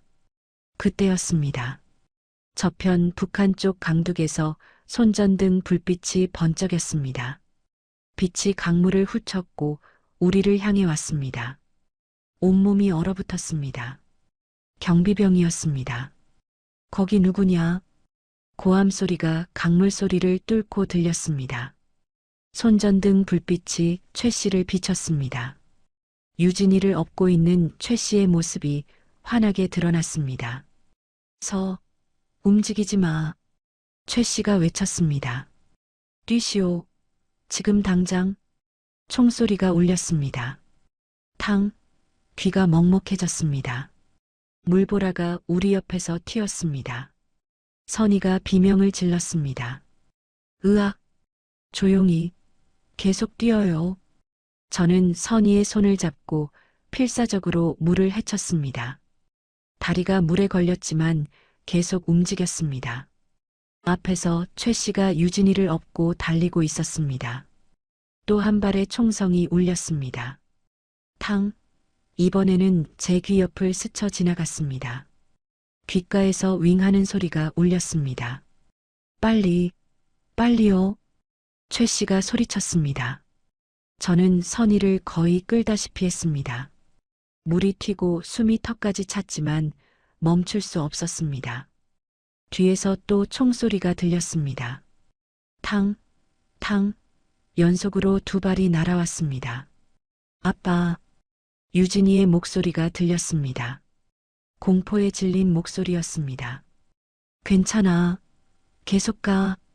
발밑에 뭔가 단단한 것이 느껴졌습니다. 돌이었습니다. 강바닥이 얕아지고 있었습니다. 중국 쪽에 가까워진 것이었습니다. 물이 허리까지 내려갔고 무릎까지 내려갔습니다. 최 씨가 강둑으로 올라갔습니다. 거의 다 왔소. 조금만 더. 저는 선희를 밀어 올렸습니다. 선희가 비틀거렸지만 강둑을 붙잡았습니다.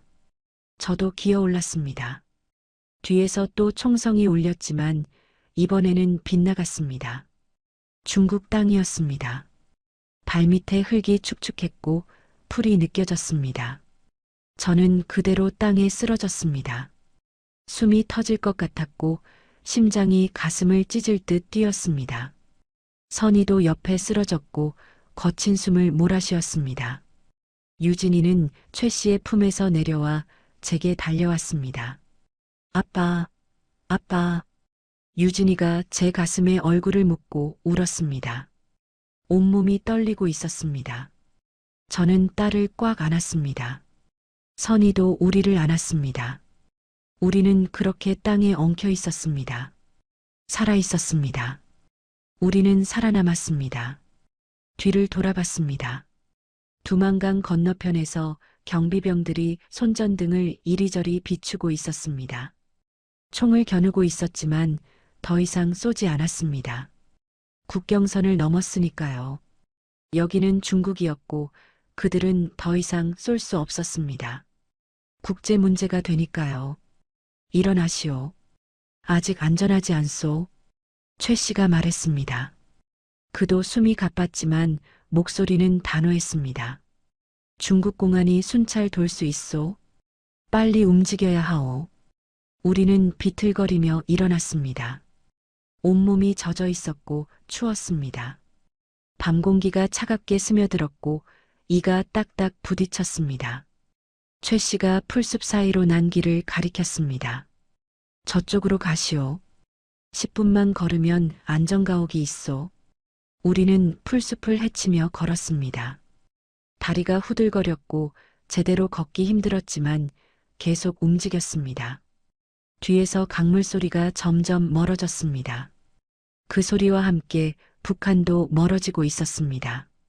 작은 오두막이 보였습니다. 불이 꺼져 있었고 낡아 보였습니다. 최 씨가 문을 두드렸습니다. 안에서 발소리가 들렸고 문이 열렸습니다. 50대쯤 되어 보이는 조선족 여성이 나왔습니다. 들어오세요. 빨리요. 우리는 안으로 들어갔습니다.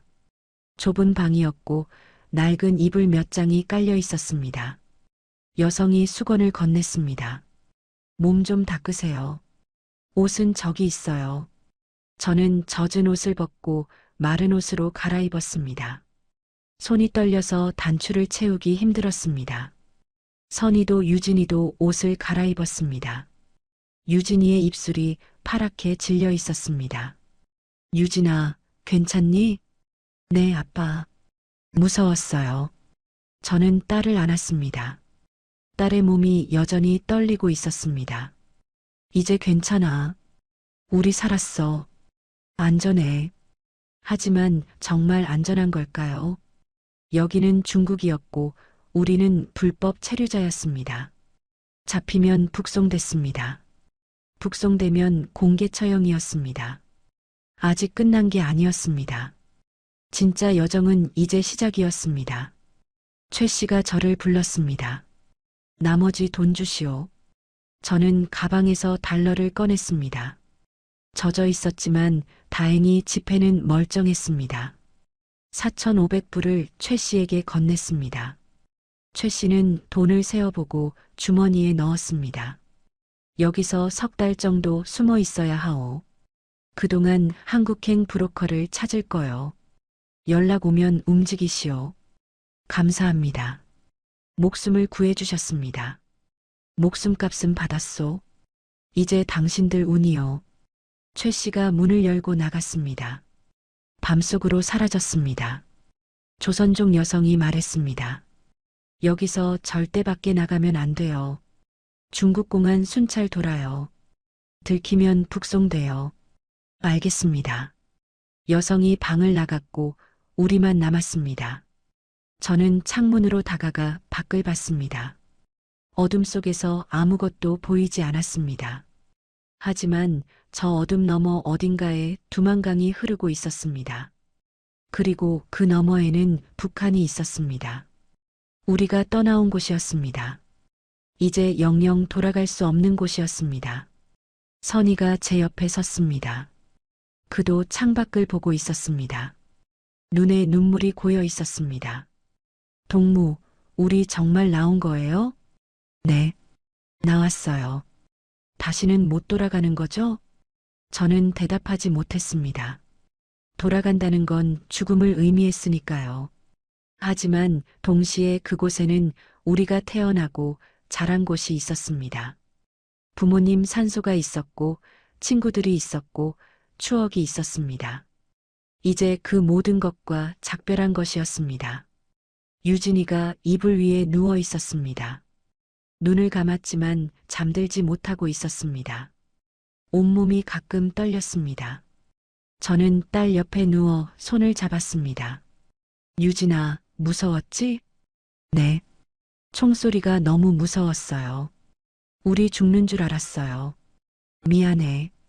아빠가 이런 일 겪게 해서. 아니에요, 아빠. 아빠가 우리 살렸어요. 유진이가 저를 안았습니다. 작은 몸이 제 품에 파고들었습니다. 저는 딸의 머리를 쓰다듬었습니다. 이제 괜찮을 거야. 우리 한국 가서 자유롭게 살 거야. 내가 숫자가 아니라 유진이로 살 수 있는 곳에서 말이야. 선이도 우리 곁에 누웠습니다. 우리는 그렇게 셋이서 서로를 안고 있었습니다. 좁은 방, 낡은 이불, 불확실한 미래. 하지만 우리는 함께였고 살아 있었습니다. 창밖에서 새벽이 밝아오기 시작했습니다. 중국에서의 첫 아침이었습니다. 자유를 향한 첫걸음이었습니다. 그리고 과거와의 마지막 작별이었습니다. 저는 눈을 감았습니다. 귓가에서 아직도 총소리가 울리고 강물 소리가 들렸습니다. 하지만 그 소리 너머로 희망의 속삭임도 들렸습니다. 우리는 살아남았다고, 이제 새로운 삶이 시작될 거라고 말입니다. 하지만 중국에서의 석 달은 살아있다기보다는 숨어있는 시간이었습니다. 우리가 머문 오두막은 중국 변경 마을 끝자락에 있었습니다. 창문은 항상 커튼으로 가려져 있었고 밖에는 단 한 번도 나갈 수 없었습니다. 조선족 여성이 하루에 2번 음식을 가져왔습니다. 밥과 김치, 가끔 라면이 전부였습니다. 절대 밖에 나가면 안 돼요. 이 마을에 중국공안 순찰 자주 돌아요. 탈북자 색출 작전하고 있어요. 여성은 매번 같은 경고를 했습니다. 잡히면 바로 북송이에요. 그럼 끝이에요. 좁은 방 안에서 우리는 숨죽이고 지냈습니다. 유진이는 학교에 가지 못했고 저는 일을 할 수 없었고 선이는 요리조차 할 수 없었습니다. 낮에는 숨소리조차 조심했습니다.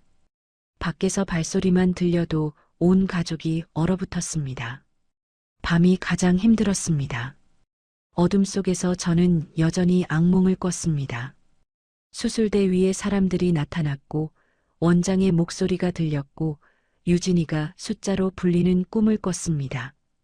깨어나면 온몸이 땀에 젖어 있었고 심장이 미친 듯이 뛰었습니다. 동무, 또 악몽 꿨어요? 선이가 물었습니다. 괜찮아요. 다시 자요. 하지만 다시 잠들 수 없었습니다. 창문 틈으로 밖을 내다봤습니다. 중국의 밤하늘은 북한과 똑같이 어두웠습니다. 별도 같은 별이었습니다. 하지만 우리는 이제 다른 땅에 있었습니다.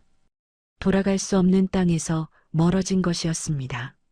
석 달이 지난 10월 어느 날 조선족 여성이 다른 남자와 함께 왔습니다. 40대로 보이는 조선족 남성이었고 얼굴에 깊은 주름이 패여 있었습니다. 저는 박이라고 해요. 한국행 브로커예요. 그가 말했습니다. 라오스 거쳐서 태국으로 갈 거예요. 거기서 한국 대사관 가면 돼요. 비용은 인당 2,000불, 총 6,000불이에요. 제 손이 떨렸습니다. 6,000불이라니. 제게 남은 돈은 없었습니다. 모두 최 씨에게 주고 나서는 한 푼도 없었습니다. 돈이 없습니다. 다 써버렸어요. 박 씨가 한숨을 쉬었습니다. 그럼 한국 가서 갚으세요. 정착금 받으면 그때 주면 돼요. 대신 이자부터요. 총 9,000불 주셔야 해요. 9,000불.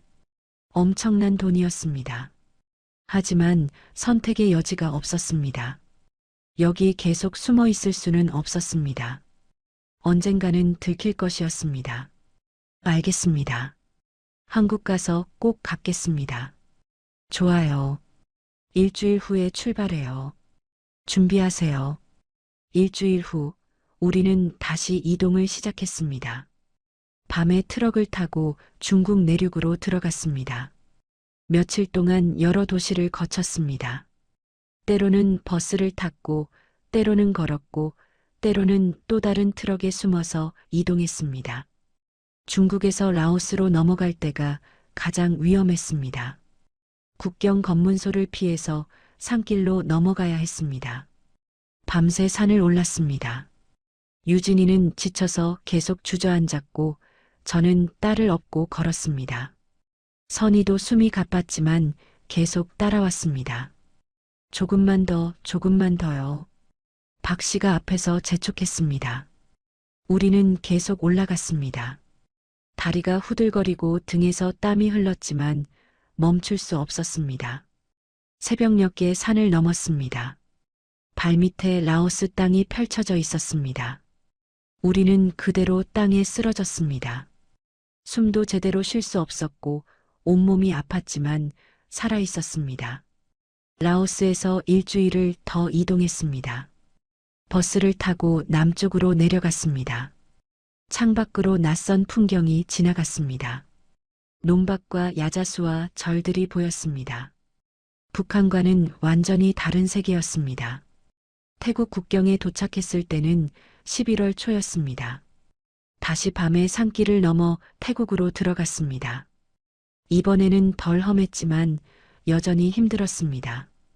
유진이는 거의 의식을 잃을 정도로 지쳐 있었습니다. 유진아, 조금만 참아. 곧 다 돼. 저는 딸을 안고 계속 걸었습니다. 선이가 뒤에서 따라왔습니다. 그의 발에서 피가 났습니다. 신발이 다해져서 맨발로 걷는 것이나 다름없었습니다. 태국에 도착한 후 박 씨가 말했습니다. 여기서 버스 타고 방콕 가세요. 방콕에 한국 대사관 있어요. 거기 가서 탈북자라고 하면 돼요. 감사합니다. 정말 감사합니다. 한국 가면 돈 잊지 마세요. 박 씨가 떠났습니다. 우리는 버스 정류장으로 갔습니다. 처음으로 사람들 앞에 나섰습니다. 태국 사람들이 우리를 쳐다봤습니다. 이상한 옷을 입고 초라한 모습의 우리를 보며 수군거렸습니다. 하지만 아무도 우리를 막지 않았습니다. 버스를 탔습니다. 좌석에 앉았을 때 눈물이 났습니다. 석 달 만에 제대로 된 의자에 앉은 것이었습니다. 창밖으로 거리가 보였습니다. 자유롭게 걷는 사람들이 보였습니다. 웃고 떠드는 사람들이 보였습니다. 방콕에 도착한 건 이틀 후였습니다. 대도시였습니다. 높은 빌딩과 많은 차와 네온 사인이 있었습니다. 우리는 택시를 타고 한국 대사관으로 갔습니다. 남은 돈을 털어서 택시비를 냈습니다. 대사관 앞에 섰을 때 다리가 떨렸습니다. 저 문 안으로 들어가면 정말 끝나는 것일까요? 정말 한국에 갈 수 있는 것일까요? 들어가요. 선이가 제 손을 잡았습니다. 우리는 함께 문을 열고 들어갔습니다. 저희 탈북자입니다. 한국에 가고 싶습니다. 제 목소리가 떨렸습니다. 직원이 우리를 쳐다봤습니다. 그리고 고개를 끄덕였습니다. 안으로 들어오세요. 신원 확인 절차 거쳐야 합니다. 임시보호소에서 일주일을 보냈습니다. 신원 확인을 받았고 건강검진을 받았고 면담을 했습니다. 제가 조선인민군 4.25 병원 의사였다고 하자 직원들의 눈빛이 달라졌습니다. 중요한 정보를 갖고 계시겠네요. 한국 가면 국정원에서 조사받으실 겁니다. 2020년 11월 20일 우리는 인천행 비행기를 탔습니다. 생애 처음 타는 비행기였습니다. 유진이는 창밖을 보며 눈을 크게 떴습니다. 아빠, 구름이에요. 우리 구름 위에 있어요. 저는 딸의 손을 잡았습니다. 선이도 창밖을 보고 있었습니다. 눈에 눈물이 고여 있었습니다. 5시간 후 비행기가 착륙했습니다. 인천공항이었습니다. 문이 열렸을 때 한국의 공기가 밀려 들어왔습니다. 따뜻했습니다. 공항을 걸어 나올 때 유진이가 물었습니다. 아빠, 우리 이제 안전한 거죠? 저는 고개를 끄덕였습니다. 그래, 이제 안전해. 하지만 입국 심사를 마치자마자 정장을 입은 남자들이 우리를 기다리고 있었습니다. 강민철 씨, 국정원입니다. 저희와 함께 가셔야 합니다. 차를 타고 국정원 건물로 향했습니다. 회색빛 건물이었고 경비가 삼엄했습니다. 조사실로 안내됐습니다. 좁은 방에 책상 하나와 의자 2개가 있었습니다. 한 남자가 들어왔습니다. 40대로 보였고 날카로운 눈빛을 하고 있었습니다. 저는 김태준 조사관입니다. 강민철 선생님, 이력서를 봤는데 조선인민군 4.25 병원 외과 과장이셨다고요? 네, 맞습니다. 김태준 조사관의 눈이 커졌습니다. 그것도 20회나요? 거기 내부를 아는 탈북자는 처음입니다. 그는 의자를 당겨 앉았습니다. 녹음기를 켰습니다. 천천히 말씀해 주세요. 처음부터 끝까지 모든 것을요. 저는 숨을 깊이 들이마셨습니다. 이제 말해야 했습니다. 침묵을 깨야 했습니다. 숫자로만 불렸던 사람들을 위해, 유진이를 위해, 그리고 저 자신을 위해 말입니다. 2019년 11월 어느 새벽이었습니다. 전화를 받았습니다. 특별수술이라고요. 그렇게 저의 증언이 시작됐습니다. 조사실은 좁았고 형광등 불빛만이 차갑게 빛나고 있었습니다. 책상 위에 놓인 녹음기의 빨간 불이 깜빡였습니다. 김태준 조사관은 펜을 들고 노트를 폈습니다. 저는 떨리는 손을 무릎 위에 올려놓고 말을 시작했습니다. 21호라는 환자가 있었습니다. 총상으로 실려왔는데 차트에는 이름이 없었습니다. 숫자만 적혀 있었습니다. 숫자요? 김태준 조사관이 물었습니다. 네. 환자 명란에 21호라고만 쓰여 있었습니다. 수술을 하는데 그 사람에게 오른쪽 신장이 없었습니다. 최근에 적출된 것 같았습니다. 저는 그날 밤의 일을 하나하나 설명했습니다. 원장의 협박을, 특별병동에서 본 것을, 18호부터 20호까지 침대에 누워있던 사람들을 말했습니다. 김태준 조사관의 얼굴이 점점 굳어졌습니다. 그 후로 석 달 동안 12번의 특별수술을 했습니다.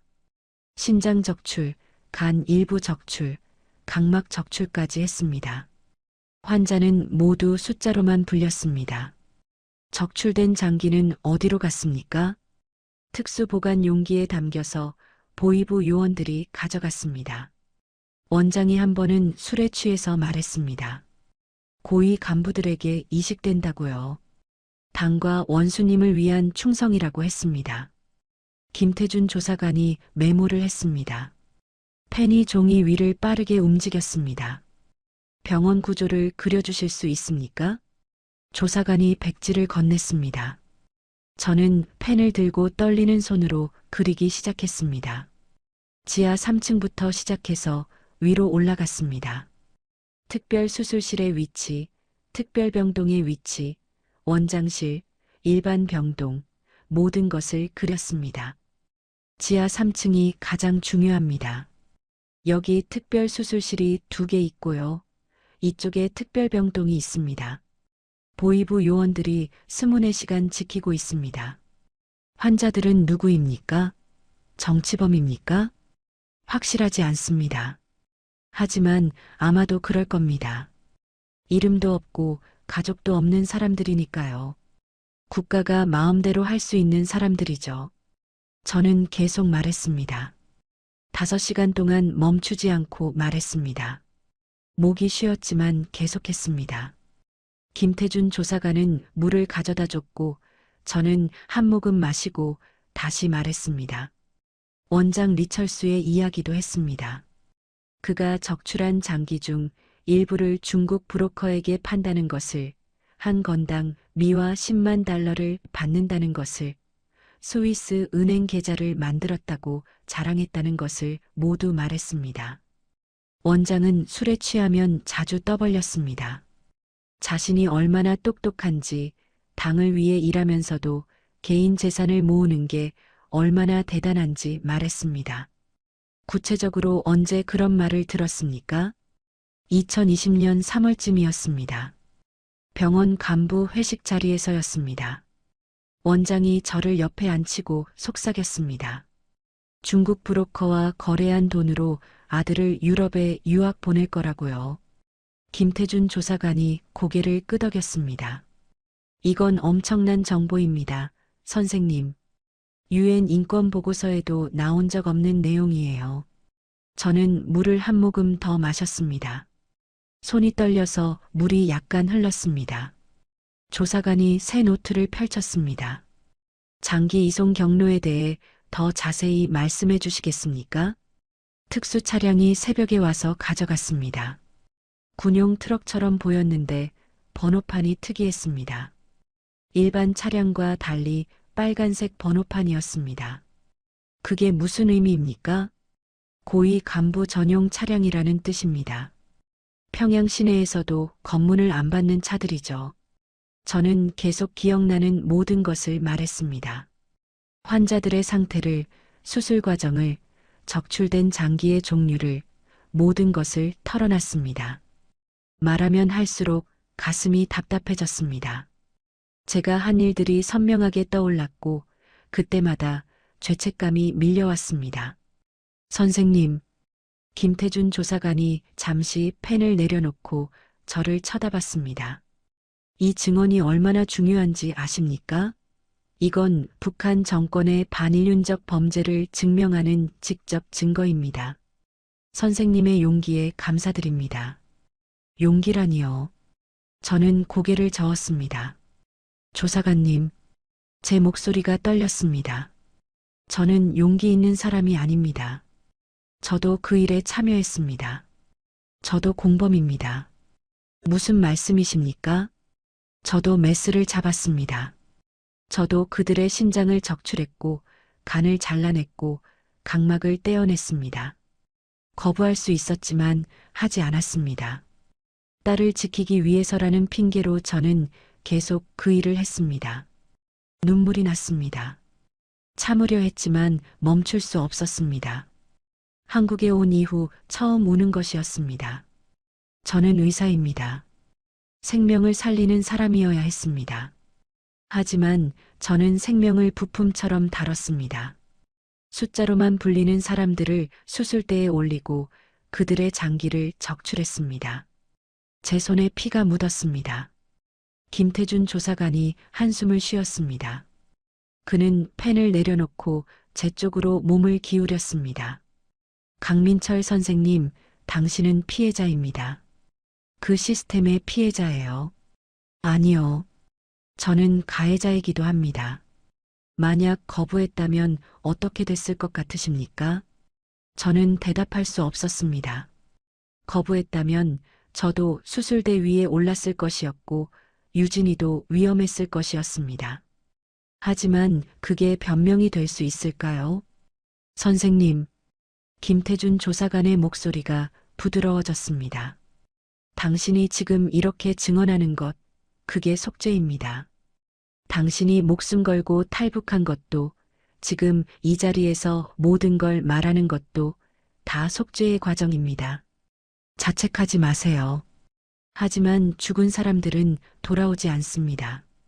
그래서 더욱 이 증언이 중요합니다. 선생님의 증언으로 세상이 알게 될 겁니다.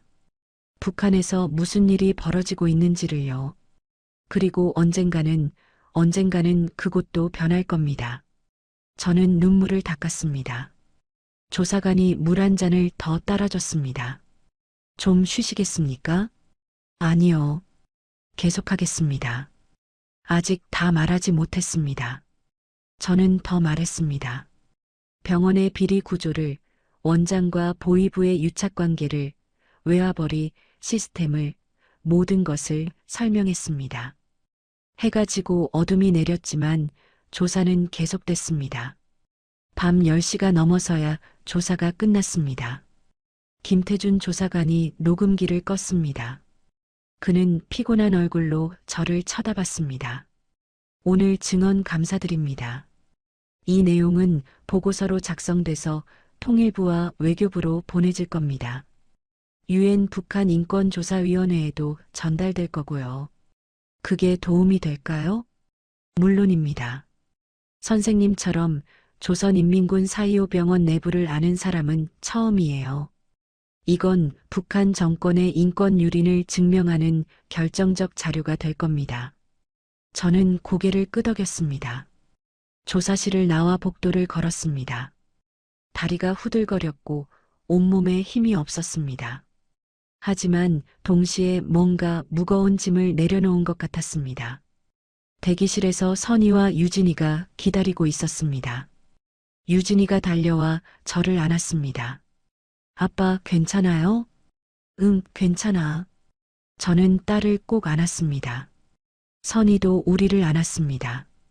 우리는 그렇게 복도 한가운데서 서로를 껴안고 있었습니다. 다 끝났어요? 선희가 물었습니다. 네, 다 말했어요. 이제 시작이에요. 진짜 시작? 국정원 건물을 나왔을 때 밤 공기가 차갑게 얼굴을 스쳤습니다. 서울의 밤하늘에는 별이 없었습니다. 네온사인과 가로등 불빛이 하늘을 가리고 있었습니다. 하지만 거리에는 사람들이 걷고 있었고 웃음소리가 들렸고 자유가 있었습니다. 유진이가 제 손을 잡았습니다.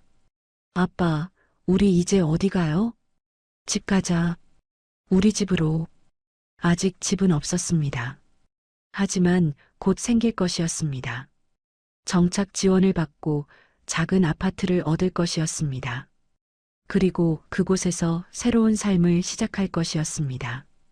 숫자가 아닌 이름으로, 공포가 아닌 희망으로, 과거가 아닌 미래로 살아갈 것이었습니다. 그렇게 천천히 하루하루 속죄하고 치유받고 다시 살아갈 것이었습니다. 서울에서의 삶이 시작됐습니다. 정착 지원금으로 노원구에 작은 아파트를 얻었습니다. 방 2개짜리 낡은 아파트였지만 우리에게는 궁전 같았습니다. 창문을 커튼으로 가릴 필요가 없었고 밤의 발소리를 조심할 필요도 없었습니다. 유진이는 처음으로 자기만의 방을 갖게 됐습니다. 아빠, 여기 정말 우리 집이에요? 아무도 우리 쫓아내지 않아요? 딸이 물었을 때 저는 고개를 끄덕였습니다. 응, 우리 집이야. 이제 아무도 우리를 쫓아내지 않아.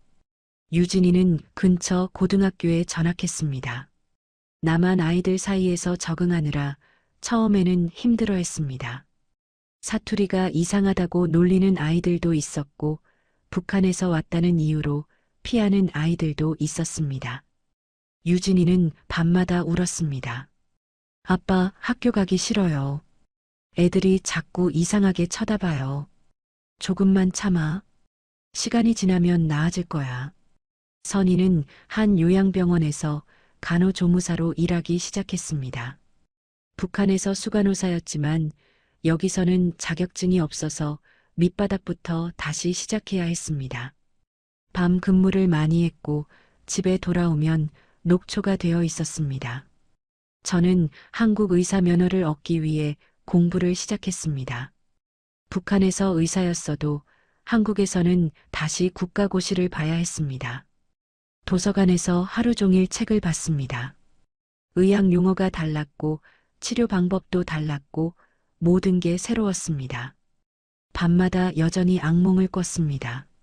수술대 위에 사람들이 나타났고 19호의 공허한 눈빛이 보였고 원장의 목소리가 들렸습니다. 깨어나면 온몸이 땀에 젖어 있었습니다. 하나원에서 소개받은 심리 상담사를 만나기 시작했습니다. 강 선생님, 당신이 느끼는 죄책감은 정상입니다. 하지만 자신을 너무 책망하지 마세요. 당신도 피해자였어요. 상담사가 말했지만 쉽게 받아들여지지 않았습니다. 밤마다 그들의 얼굴이 떠올랐고 제 손에 묻은 피가 보였습니다. 2022년 봄 유엔 북한 인권조사위원회에서 연락이 왔습니다. 화상회의로 증언을 해달라는 요청이었습니다. 저는 고민했습니다. 세상에 제 얼굴을 드러내고 모든 것을 말하는 것이었습니다. 조국을 배신하는 것처럼 느껴졌습니다.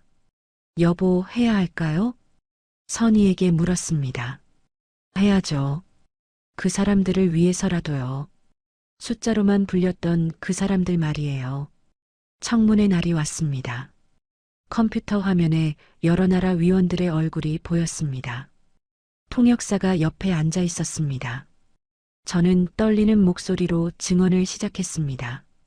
저는 북한 조선인민군 4.25 병원에서 20해 동안 외과 과장으로 일했습니다. 그곳에서 저는 강제 장기 적출 수술에 참여했습니다. 90분 동안 모든 것을 말했습니다. 숫자로만 불렸던 환자들을, 특별병동을, 원장의 비리를, 중국 브로커와의 거래를, 모든 것을 증언했습니다. 어떤 위원은 눈물을 닦았고 어떤 위원은 분노한 표정을 지었습니다. 이 증언은 역사적 기록이 될 것입니다. 의장이 말했습니다. 강민철 선생님의 용기에 감사드립니다. 이 증언으로 세상이 알게 될 것입니다. 북한에서 무슨 일이 벌어지고 있는지를요. 화상회의가 끝나고 저는 한참을 그 자리에 앉아 있었습니다. 조국을 배신한 것 같아 가슴이 아팠습니다. 하지만 동시에 작은 위안도 느꼈습니다. 적어도 그들의 죽음을 세상에 알렸으니까요. 21호가, 23호가, 27호가 그저 숫자로만 사라지지 않게 했으니까요. 2023년 가을, 저는 한국 의사 면허 시험에 합격했습니다. 44세에 다시 의사가 된 것이었습니다. 서울 한 종합병원 응급실에서 일자리를 얻었습니다. 첫 출근 날 하얀 가운을 입었을 때 손이 떨렸습니다. 괜찮으세요, 선생님? 옆에 있던 간호사가 물었습니다. 네, 괜찮습니다. 그냥 긴장돼서요. 응급실은 정신없이 바빴습니다. 교통사고 환자가 실려왔고, 심근경색 환자가 왔고, 출혈 환자가 왔습니다. 저는 그들을 치료했습니다. 북한에서처럼 권력자만 치료하는 게 아니라 누구나 평등하게 치료했습니다. 노숙자도 외국인 노동자도 학생도 모두 똑같이 치료받았습니다. 어느 날 밤 교통사고 환자가 실려왔습니다. 30대 남성이었고 간이 파열돼 있었습니다. 출혈이 심했습니다. 수술실로 올립니다. 저는 환자와 함께 수술실로 달려갔습니다. 수술복으로 갈아입고 손을 소독했습니다. 수술대 위에 환자가 누워 있었습니다. 차트를 봤습니다. 이름이 적혀 있었습니다. 김성민. 숫자가 아니라 이름이었습니다. 김성민 씨, 제가 꼭 살려드릴게요. 수술을 시작했습니다. 메스를 들고 복부를 열었습니다. 파열된 간을 봉합했습니다. 손이 정확하게 움직였고 지혈이 깨끗하게 됐습니다. 20회 동안의 경험이 손끝에 남아 있었습니다. 하지만 이번에는 달랐습니다. 생명을 빼앗는 게 아니라 살리는 것이었습니다. 2시간 후 수술이 끝났습니다. 환자의 심박동이 안정됐습니다. 호흡이 규칙적이었습니다. 살렸습니다. 저는 메스를 내려놓고 깊은 숨을 내쉬었습니다. 수술실을 나와 복도를 걸었습니다. 대기실에서 한 여성이 울고 있었습니다. 환자의 아내였습니다. 선생님, 제 남편 괜찮아요? 네, 수술 잘 끝났습니다. 곧 깨어날 거예요. 여성이 제 손을 잡았습니다. 감사합니다, 선생님. 정말 감사합니다. 그 순간 저는 처음으로 진짜 의사가 된 기분을 느꼈습니다. 북한에서 20해 동안 의사였지만 진짜 의사는 아니었습니다. 권력을 위해 일했고 생명을 부품처럼 다뤘습니다. 하지만 지금은 달랐습니다. 생명을 살렸고 감사를 받았습니다. 2024년 지금 저는 여전히 그 응급실에서 일하고 있습니다. 밤 근무를 많이 합니다. 환자가 실려올 때마다 달려갑니다. 메스를 잡고 생명을 살립니다. 하루에 몇 명씩 살립니다. 유진이는 대학에 들어갔습니다. 간호학과에 진학했습니다. 아빠처럼 의료인이 되고 싶다고 했습니다. 선희는 이제 정식 간호사 자격증을 땄습니다. 우리 가족은 모두 의료 현장에서 일하게 됐습니다. 악몽은 여전히 찾아옵니다. 한 달에 두세 번은 꿉니다. 19호의 눈빛을 보고 원장의 목소리를 듣습니다. 하지만 이제는 달라졌습니다. 깨어나서 응급실로 가면 살릴 사람들이 기다리고 있습니다. 어젯밤 살린 사람이, 오늘 아침 살린 사람이 제게 감사하다고 말합니다. 그렇게 저는 속죄하고 있습니다. 매일 밤 한 명씩, 두 명씩 생명을 살리며 과거를 씻어내고 있습니다. 완전히 씻어낼 수는 없을 것입니다. 손에 묻은 피는 영원히 지워지지 않을 것입니다.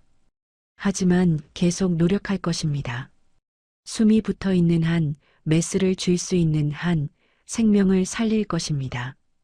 숫자가 아닌 이름으로, 부품이 아닌 인간으로 사람들을 대할 것입니다. 그것이 제가 할 수 있는 유일한 속죄입니다. 어젯밤에도 환자 한 명을 살렸습니다. 이름은 박지훈이었습니다. 21호가 아니라 박지훈이었습니다. 그가 깨어났을 때 저를 보고 웃었습니다. 살아있어서 감사하다고 말했습니다. 저도 웃었습니다. 진심으로요. 북한을 떠난 지 4년 만에 처음으로 마음 깊은 곳에서 우러나오는 웃음이었습니다. 창밖으로 서울의 아침이 밝아오고 있었습니다. 해가 떠올랐고 거리에 사람들이 나왔습니다. 자유롭게 걷는 사람들이, 자유롭게 웃는 사람들이 보였습니다. 그 속에서 저도 살아가고 있었습니다. 과거를 짊어지고 죄책감을 안고 하지만 희망을 향해 걸어가고 있었습니다. 이것이 제 이야기입니다. 북한 군부 전용 병원에서 탈북한 의사의 이야기입니다. 국정원도 처음 듣는 내부 실태를 증언한 사람의 이야기입니다. 그리고 속죄하며 살아가는 한 인간의 이야기입니다. 여러분, 오늘 이야기를 끝까지 들어주셔서 감사합니다. 이 이야기는 우리에게 많은 것을 생각하게 합니다. 인간의 존엄성이란 무엇인지, 양심과 생존 사이에서 우리는 어떤 선택을 할 수 있는지, 그리고 잘못을 저지른 사람이 어떻게 속죄하며 살아갈 수 있는지를 말입니다. 강민철 씨는 공범이었지만 동시에 피해자였습니다. 그리고 용기를 내어 진실을 밝혔습니다. 완벽한 사람은 없습니다. 하지만 잘못을 인정하고 바로잡으려 노력하는 것, 그것이 진짜 용기가 아닐까 싶습니다. 지금도 북한 어딘가에서는 숫자로만 불리는 사람들이 있을지 모릅니다. 이름을 빼앗긴 채 고통받는 사람들이 있을지 모릅니다. 우리가 이 이야기를 기억하고 나누는 것이 그들을 잊지 않는 작은 방법이 될 수 있을 것입니다. 오늘 이야기가 여러분 마음에 닿았다면 구독 버튼을 눌러주시면 감사하겠습니다. 좋아요도 큰 힘이 됩니다. 그리고 댓글로 여러분의 생각을 나눠주시면 함께 이야기 나누고 싶습니다. 다음에도 더 의미 있는 이야기로 찾아뵙겠습니다. 여러분 모두 건강하시고 행복한 하루 보내시길 바랍니다. 감사합니다.